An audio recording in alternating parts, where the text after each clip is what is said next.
I'm Alex Radical from Board Game Co., and this is News and Week in Review, where we dive into a few various pieces of news. The topic of the week, which actually might be replaced. I'm going to try a new segment, and we'll see how it goes. And then, of course, the schedule of the week, or the videos we had this past week, and all those usual things, games on the table, stuff like that. We'll go ahead and get into it. Links and timestamps to everything down below. And let's start off with various news pieces, starting off with Level Up Retreat. Level Up Retreat, which is a convention that I host. We've had 2 of them already, and we're going to have the next one January 31st to February 2nd of 2025. January 31st to February 2nd. Tickets are not up for sale yet. They will be at some point. Make sure to stay tuned. They will likely be an early bird, just like there has been in previous years, but we'll have all that information for you soon. If you do want to be informed and all that stuff, you could go ahead and punch in your email on the site. That way you'll get out the news, you get the access to the early bird, all those usual things. So if you are interested in attending Level Up Retreat, it's a very board game focused convention where you are, well, I guess they're all board game. It's a playing games focused convention where you'll be playing games, spending time, hopefully making new friends, all those things. That'll be January 31st to February 2nd of 2025. It's going to be at the same location it was last year, which is basically in New Jersey over here. We're going to be in, is it Newark? I think it was Newark. No, it was Woodbridge, New Jersey. Woodbridge, New Jersey.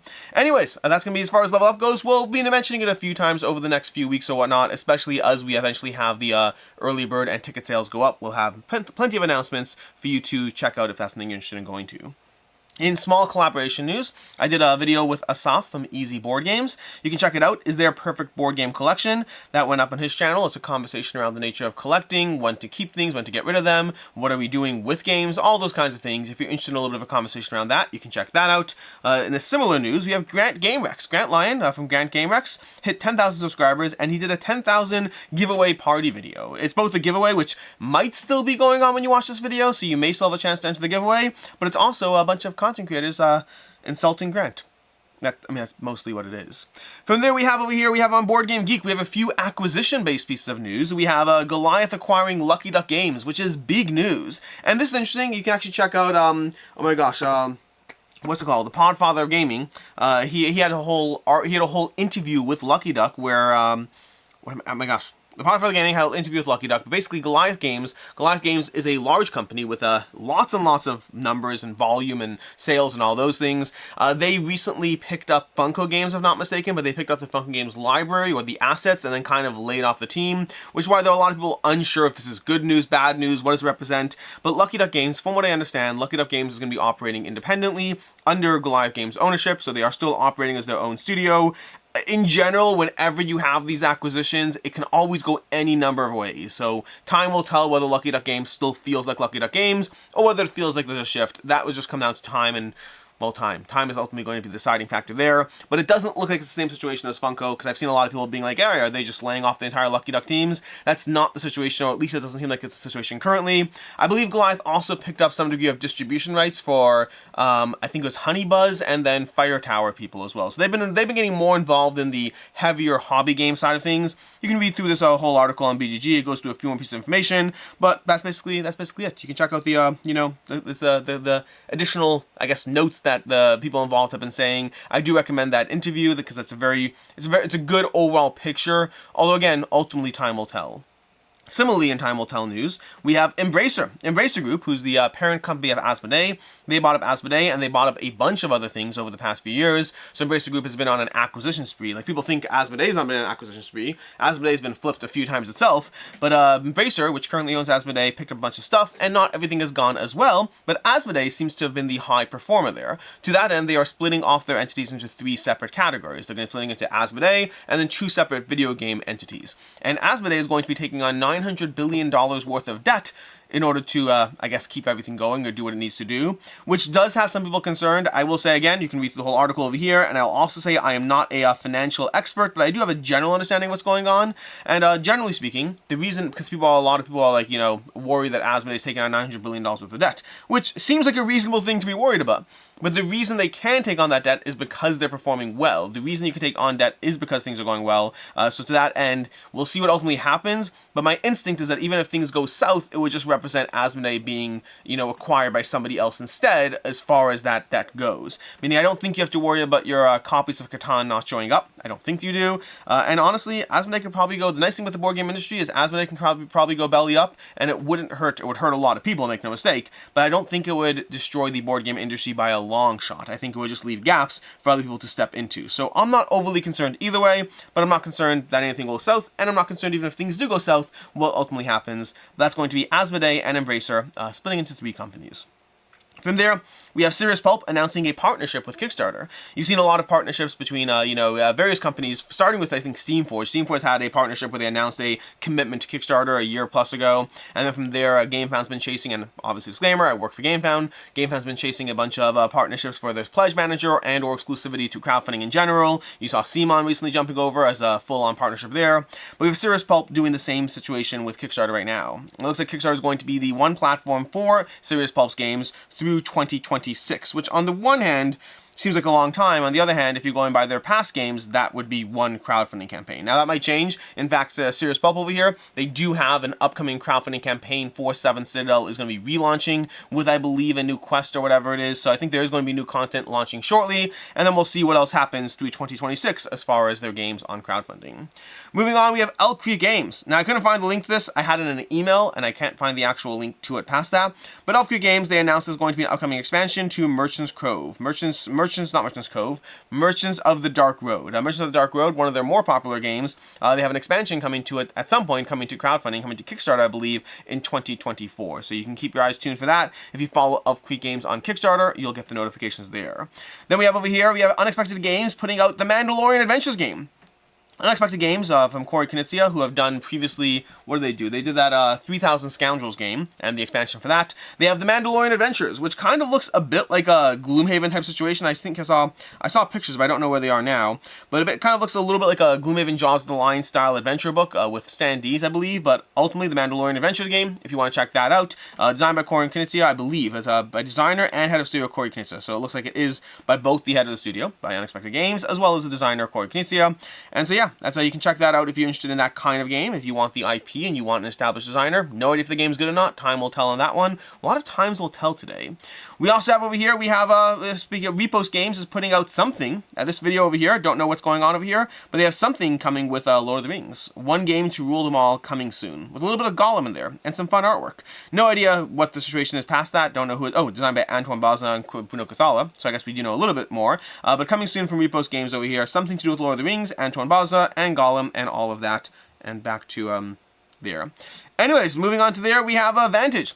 Vantage coming to you from Stonemaier Games. This is basically Stonemaier Games is announcing a 2025 game now, which is not what they usually do, but Jamie Stegmaier goes into this blog post. But basically, Vantage is going to be an open-world, cooperative, roguelike adventure game that is coming in 2025 that has been under development for, I believe he said, 7 years in the article. And so this is basically a kind of a first step kind of conversation around the game. He's going to be doing various designer diaries. You can already buy the metal coins for the game, which I think they have them over here. So you can already buy these metal coins, which look a little futuristic. I don't know if I'm immediately jiving with them, but they could be used for things like Coup, for things like, what other futuristic games do I have?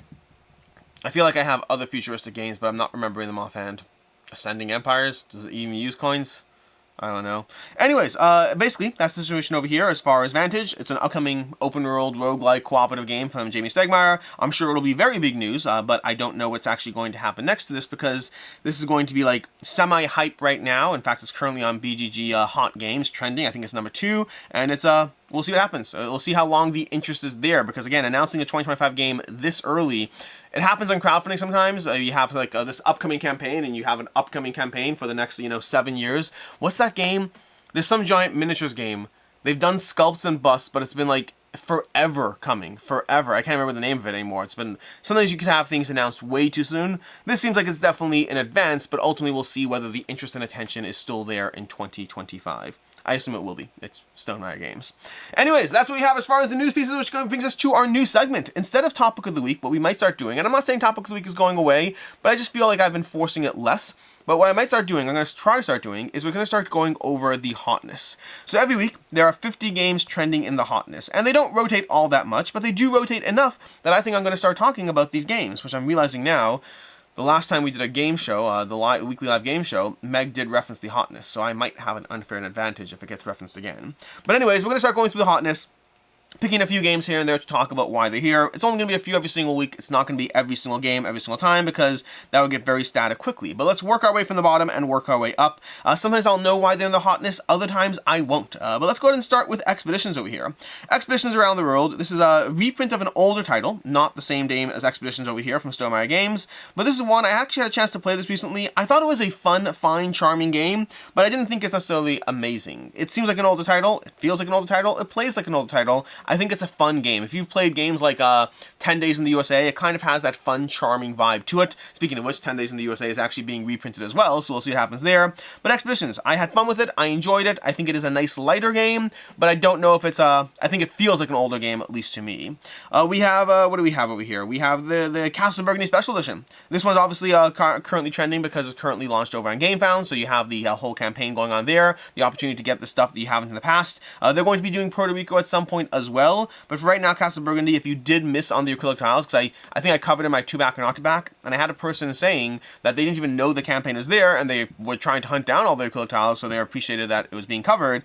But the Castle Burgundy, if you missed it the first time round, it is an expensive game. My general recommendation for it is not to get the Miniatures Pledge unless you're a huge fan, because I think even the Deluxe Pledge in general, plus the acrylic tiles, is plenty of game. And for me, I love this game, and I find I only pull out the miniatures maybe 1 out of every 4 games. So I pull it out, but I pull it out infrequently.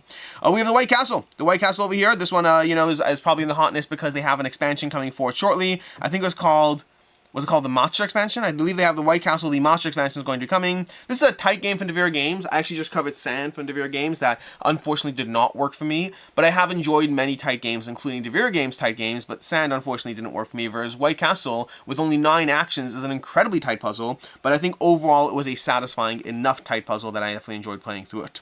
We have Dragonbound Lords of Valor. This is likely here because of the fact that it's currently on Kickstarter with a reprint campaign. They had the first campaign, then they had some back kit exclusive expansions, and then they have now an active reprint campaign with new expansions. So if you missed any of the options to get your hands on it, I think it's a very good game. My biggest issue with it was it plays best as a 4-player experience, or arguably 6, but I haven't played it at 6, where you basically have generals and dragons who are merging effectively. So because of the merging aspect, it kind of doesn't work as well, in my opinion, at 3 players, but it works well as a 4-player game, and I think 4 players to me is just a very competitive zone for me as far as when I get to play those games. We have Earth Abundance. Earth Abundance is currently on Kickstarter, so again, that's going to be another one trending because of that.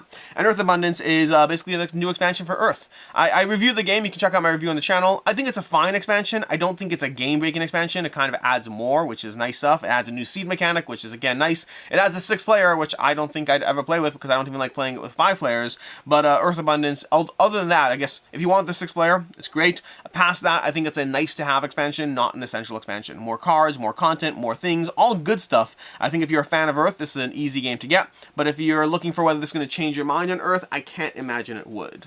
We have Skyrise. This one's in the Hotness not because it is on crowdfunding, but because it's delivering from crowdfunding. I've seen people start to get the deluxe pledges of Skyrise over here, and Skyrise is just it's a reprint, it's a re-themed version of, oh my gosh, now I'm blanking on it. It's a redone version of Megapolis? No. It's a redone version of an older title that I'm forgetting the name right now, but I feel in my head it starts with an M. I don't remember what it's called. But either way, Skyrise, Metropolis. It's a rethemed version of Metropolis from Roxley Games. I think they did an overall for a very solid job with the retheme. It's a beautiful production, solid gameplay, tight bidding. Overall, a very good game that is being, delivering right now. We have The Sixth Realm, another one that's currently on crowdfunding. This one, I've heard good things about it from people who've played it. I have not played it myself, so I can't speak to it. First, my personal favorite game from Final Frontier Games currently is Bardwood Grove. But that's based on one play, so take that with a grain of salt. And then let's do one more over here. Let's talk about Slay the Spire, the board game, because Slay the Spire, and then we have Vantage over there, number 2. Oh, Fallout. You know, let's skip Slay the Spire and talk about Fallout. Fallout, which is currently number 1 on the Hotness, which is a fascinating conversation in its own right, because that's obviously due to the Amazon TV show currently going on, where they have Fallout. The player counts for the video games have hit record highs because the amount of interest being generated in the Fallout video game series because of the TV show is absolutely insane. And that interest is clearly carrying over to a board game, a not very popular board game. I think it was from Modiphius. Was Modiphius the Producer of Fallout. Let me see over here. Fantasy Fight. It's 6.9 from Fantasy Fight Games. Is it for more, or is it just Fantasy Fight? Let me see. No, it's just Fantasy Fight. This game over here is getting a lot more buzz. Let's see if this forum posts about it. I don't know, more lore on YouTube. I don't know if there's anything specific. I'm sure follows number 3 on BG Hotness, so people are talking about it to a small degree. But basically, this is just currently here because the Amazon TV show, which I started the first episode. I have not watched more of it. I want to dive into it. I am diving into it. I want to dive more into it. Diving into it sounds like a board game. I want to watch more of the Fallout TV series. But that's basically what we have over here. We have Fallout in the BGG Hotness because of the TV show, I assume. I can't imagine another reason. Anyways, that's what we have for our review of the Hotness, which brings us to the Week in Review. The Week in Review starting off with this past Saturday. This past Saturday, I did a Roundup review for a bunch of Dr. Finn's games. I covered a bunch of his games. I think Dr. Finn has designed a bunch of games that I've really appreciated, but he's also done a lot of games that I don't know if they were as impressive to me. He's known as the king of filler to a degree, and that's very often what he does. He does very solid games. I don't think, though, very solid, no, it's nice to take that. He does a lot of satisfying filler games, which to me, some of them have been very solid, and a lot of them have been okay games I just don't need to play again. I think, unfortunately, most of these games were all okay games I don't need to play again. Like, Biblios is one of his better games. He's played some others. I think the Whatnot Cabinet is his, if not mistaken, but that's not under his own brand. Either way, a bunch of the games that were okay to me. Later on Saturday, we had a preview for Conan. This is a sponsored preview done by Meg on the channel, so if you want to check out the Adventures of Conan, it's going to be launching on GameFound, and it's an adventure game where you're going to be rolling dice, wandering around the board as Conan and as, well, either his friends, his allies, or foes in the game. Then on Sunday we had a Where Are They Now video. This is a regular series we do on the channel where we take a look at the past 5 years of, that specific month, in this case April, taking a look at how games have evolved, changed, stuck around, or left, and what prompted those decisions. Then later on Sunday we had a Deluxeified board game video. This is another video done by Meg, just covering a bunch of deluxe board games. I can't remember what was in that video. There was Fractured Sky Deluxe, that's going to be an upcoming campaign. There was Bantam West was in there. There was some dice, a bunch of variety of things in that video. You can check out that video if you want to see more. On Monday we had 2 back-to-back covering a variety of crowdfunding campaigns. It was a busy Monday to the point that 5 campaigns I pushed off to cover this next week, just because whenever there's too many campaigns in a single week, especially if the rest of them are further out, like they end in 25 days, I'll usually push off the last 4 or 5 just so I can make sure that the videos aren't too long, and next week has a decent selection as well. On Tuesday we have a review for Square One, Project L Square One, which launched on crowdfunding recently. Did I not cover it? No, because it launched on Tuesday, and I did my back-to-back on Monday. So I'll cover it next week. But Project L Square One launched on crowdfunding this past week. It is a version of Project L, which ultimately I think I just prefer Project L. Square One does some nice things in it. Like, I do think the mechanic of time, where you have to order things sequentially, is a nice addition, but it took away the polyominoes, which is half the charm of the game for me. So for me, it's a good game. Like, I genuinely think Project L Square One is a great game, but I think Project L is better. That's the tricky part there. Later on Tuesday, we had a review for Noobs In Space. This is an older review that's been sitting around. Noobs In Space from Cosmos Games is a fun little cooperative game. Very interesting puzzle of not communicating with each other while communicating. I thought it was very well done. It's good for 8 plays, and then you gift it to the next person, because it's kind of like an escape room, but not really an escape room. But it has that kind of vibe of an escape room game. Later on Tuesday, we had a review for Earth Abundance. This is one I just mentioned already. I think Earth Abundance is fine. I think it's an enjoyable expansion. Not enjoyable. It's a okay expansion that adds cards variety and a few new things, but again, I don't think it's changing your minds. I think it's for people who are fans of Earth. Then on Wednesday we had Top 10 Worst Games in Easy Board Games Collection. This is a video series I do whenever I visit another content creator, where I go through their collection and try to pick out a bunch of games that I have complaints about. In general, and I say this in every single one of those videos, in general, it is not a list of bad games. It's a list of the worst games I could find from someone who almost always has good taste in board games, and me trying to find the things I can nitpick about it. Like, again, I said in the video itself, but he had a copy of Risk on the floor. That's just not a fun conversation to be like, Risk, bad! It's a more interesting conversation to say, hey, this popular game, here's a reason it didn't work for me. That's an interesting, more interesting conversation, at least to me. It's a video series I have done and will continue to do whenever I visit other content creators. From there, we have Thursday. Thursday, we had a first impressions video of Sand. Like I said already, Sand didn't work for me. I think that there are multiple multiple issues with it. The 3 issues I would break it down to is, 1, it was a terrible rulebook in my opinion. I saw Dice Tower review as well, and they also commented on the rulebook not being great. Number 2 is I don't think 4 players is the optimal player count for that game. I think it's a much tighter experience and a less fun experience, and ultimately they put that on the box though, so it is what it is. And then the third category, and the most important one, is it's a pick up and deliver game that is all about the pick up and deliver and nothing really else. It's a tight game about pick up and deliver. And I don't mind tight games, but pick up and deliver isn't my go-to mechanic. And I think the third point is the biggest one. For me, I did not like Sand, it did not get a good rating, I would not play it again, but ultimately, I think a big part of that is that the very type of game it isn't for me. So if you like pick up and deliver, if you want that kind of game, and everything else I said has not scared you off, then check it out. I think Dice Tower gave it like mediums, like 7s, and like I think there was an 8 there. So again, check out Dice Tower review, I think, for, I would argue, more balanced coverage. It did not work for me, but I definitely had more things that I was complaining about. Then we have, it was early on Thursday. Later on Thursday, we had a live Q&A, the usual live Q&A, where I show up on camera and answer your questions. And then lastly on Thursday, we had another gameplay for Simon's God of War, going into a 2-player gameplay of the second scenario. The comments in that one, I still have to decide whether I want to talk more. I don't know. This whole Simon game found God of War situation, I'm not loving it, but that's a different conversation for another day that I might have or I might not. I don't yet know. Anyways, that was Thursday. Friday is we had a month in review going up on Friday, covering, well, the month in review. That's what I usually do, just going over the month, going over my favorite games, the biggest disappointments, the best crowdfunding, all those usual things, a bunch of highlights and shoutouts to other content creators' videos, stuff like that. Later on Friday, we had a 5 random questions video. This is a new series I'll be starting. I don't know how frequently it'll go up. Maybe it's going to be once a month, twice a month. I don't know. Probably not going to be weekly. But basically, I'm going to loop you into a conversation, have a bunch of conversations around various questions, almost exclusively around board games and the board gaming space. But I'm just curious about how you take things, how you perceive things. I'm just curious. I'm curious about your perception of different things, and I'd love to get your answers. There's no like market research going on here. This is just an interesting conversation. I think it's going to be one of the only video series I actually take the time to share on other board game groups, because frankly, I'm interested in their opinions. So that's going to be that. That is Friday's video. Then that was Friday's 2 videos. Today, which means today we'll have a few things. We're going to have a 6 small box games review going up. Another one of those videos. We got 6 small box games for you. We're also going to have a Conan gameplay. Again, the Adventures of Conan. This is going to be a sponsored gameplay going up. Myself, Meg, and AP diving into the world of Conan and seeing who comes out the strongest at the end of it. Which means next week. Next week we'll have a few things. We're going to have 2022 games that faded for me. This is an ongoing series where I take a look at not last year, but the year before, and talk about how a full year has given me time to adjust or whatever. This particular video is going to be top 15 games that faded for me. They are, in some cases they're great games, in other cases they're good games, in other cases they're games I don't need anymore, but in all cases they are games that in some way saw a drop for how well I perceive that game or rate that game from where it originally started. And we'll also have upcoming crowdfunding campaigns for May. That should be going up this Wednesday if things go well, which will be May 1st, so technically it's going to be a day late, but just schedule-wise, that's what fits into my calendar, so that's what it's going to be.